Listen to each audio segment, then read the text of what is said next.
বিশ্বের সবচেয়ে প্রভাবশালী দেশ যুক্তরাষ্ট্রের প্রেসিডেন্ট নির্বাচিত হওয়ার পর অব্যাহতি পেয়েছিলেন দুর্নীতির মামলাগুলো থেকে। প্রেসিডেন্টের দায়িত্ব নেয়ার 2 দিনের মধ্যেই আবারও তার সিদ্ধান্তের বিরুদ্ধে হলো মামলা।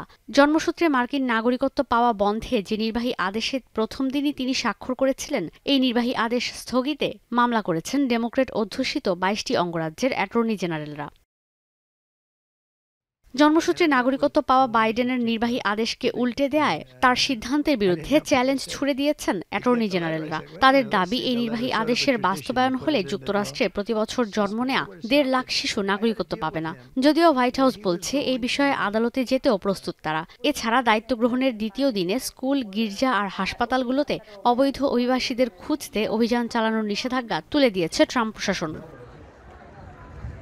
এদিকে প্রেসিডেন্ট হিসেবে দায়িত্ব গ্রহণের প্রথম দিন 26টি নির্বাহী আদেশে স্বাক্ষর করে পুরো বিশ্বকে হতবাক করে দিয়েছেন ডোনাল্ড ট্রাম্প। দ্বিতীয় দিনও একের পর এক দিয়ে যাচ্ছেন চমকে দেওয়ার মতো ঘোষণা।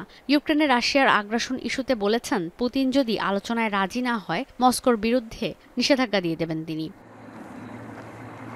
এদিকে মেক্সিকো, কানাডার পণ্যে শুল্ক আরোপের নির্বাহী আদেশে স্বাক্ষরের পর এবার চীনকেও হুমকি দিয়েছেন ট্রাম্প। চীনা আমদানি পণ্যে 1 ফেব্রুয়ারি থেকে আরোপ করা হতে পারে 10% শুল্ক।